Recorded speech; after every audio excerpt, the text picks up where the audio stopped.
இன்றைய வியாழக்கிழமை தினத்திலும் நம்முடைய யெகோவா ஜே-ஸ்கொயர் ரியல் எஸ்டேட் நிறுவனத்திலும் 2 கஸ்டமருக்கு பத்திரப்பதிவுடைய ரிஜிஸ்ட்ரேஷன் வேலைகளை நான் முடித்து இந்த வேளையிலும் ஆண்டவராகிய இயேசு கிறிஸ்துவனுடைய 938வது தேவனுடைய சத்தியத்தினுடைய தலைப்பு நிறைவான பலன் கிடைப்பதாக.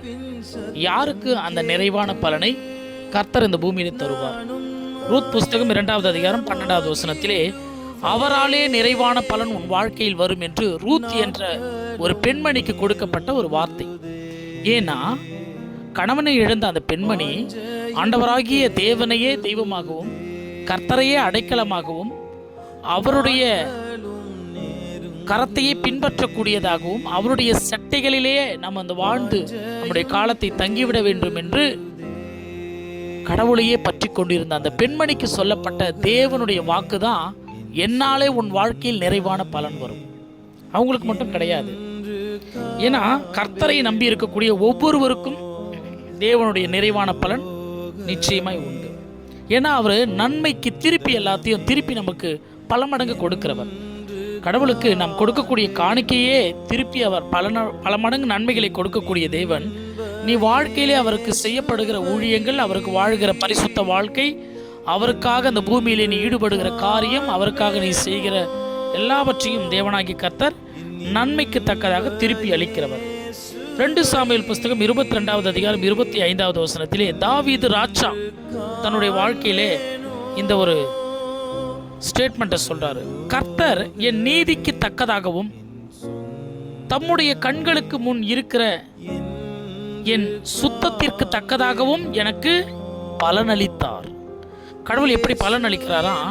நம்ம எப்படிப்பட்ட நீதியில் வாழ்கிறோம், நேர்மையாக வாழ்கிறோம், மற்றவர்களுக்கு உதவி செய்கிறோம், கடவுளுடைய கண்களுக்கு முன்பாக நம்ம எப்படி ஒரு சுத்தமாக இருக்கிறோம், பரிசுத்தமாக வாழ்கிறோம், இதை பொறுத்தே தேவனாகிய கர்த்தர் பலன் அளிக்கிறார் என்று சொல்லி தாவீது ராஜா தன்னுடைய உயர்வுக்கான ஒரு ரகசியத்தை அவர் சொல்லுகிறார். ஏன்னா நம்ம நினைச்சிருக்கலாம், நீதிமானுக்கே இந்த உலகத்திலே தேவன் சரி கட்டுவார் மீன்ஸ் நீ என்ன செய்யறியோ, நீ எதை விதைத்தாயோ அதற்குரிய பலனை கொடுப்பாராம். அப்படி இருக்கப்படும் பொழுது துன்மார்க்கனும் பாவிகளுக்கும் என்ன நடக்கும்? எவ்வளவு தீமைகளை தேவன் வைத்திருப்பார் நினைச்சு பாருங்க. நீதிமொழிகள் 13:21 சொல்லும், பாவிகளை தீவினை தொடரும், ஆனால் நீதிமான்களை நன்மைகள் தொடரும். ஆகவே கர்த்தராகிய தேவனுடைய ஏசாயா தீர்க்கதரிசி என்ற ஒரு ஊழியக்காரர் கூட சொல்லுவாரு, தளர்ந்த கைகளை திடப்படுத்தி தள்ளாடுகிற முழங்காலை பலப்படுத்துங்க, மனம் பதறுகிறவர்களை பார்த்து நீங்க பயப்படாதீங்க, திடன் கொள்ளுங்க, இதோ தேவன் உன்னுடைய நீதியை சரிகட்டி உனக்கு பதிலளிக்க வருவார் என்று சொல்லுங்களாம். எல்லாத்தையும் தேவனாகிய கர்த்தர் அவனுடைய செய்கைகளுக்கு தக்க பலனை கர்த்தர் கொடுக்கிறார் என்பதை வேதம் எச்சரிக்கிறது. எபிரேயர் புஸ்தகத்துல 10வது அதிகாரம் 35வது வசனத்துல மிகுந்த பலனுக்கு ஏதுவான உங்கள் தைரியத்தை விட்டு விடாதீர்கள். சில எபிரேயர் புஸ்தகம் யார் ஆசிரியர் என்று சொல்லப்படாமல் இருக்கிறது, ஆனால் அப்போஸ்தலன் பவுலாக இருக்கலாம் என்று சொல்லி அநேக வேத வல்லுநர்கள் சாட்சி கொடுக்கிறாங்க. ஆகவே இந்த பைபிள் ஆண்டவராகிய இயேசு கிறிஸ்து சொல்லுகிறார், என்னாலே உன் வாழ்க்கையில் நிறைவான பலன் வரும்.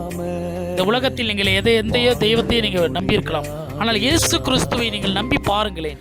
இதுவரைக்கும் என் வாழ்க்கையில இந்த காரியம் நடைபெறல, இந்த காரியம் கைகூடல, இந்த பிரச்சனையில இருக்கிறேன், இது இன்னும் சரியாகலை என்று சொல்லி ஏங்கிக் கொண்டிருக்கிறவர்கள் இயேசு கிறிஸ்து ஒருவரை மட்டுமே நம்பி அந்த காரியத்தை தேவனிடத்தில் ஒப்புக் கொடுத்து பாருங்கள். கர்த்தர் நிறைவு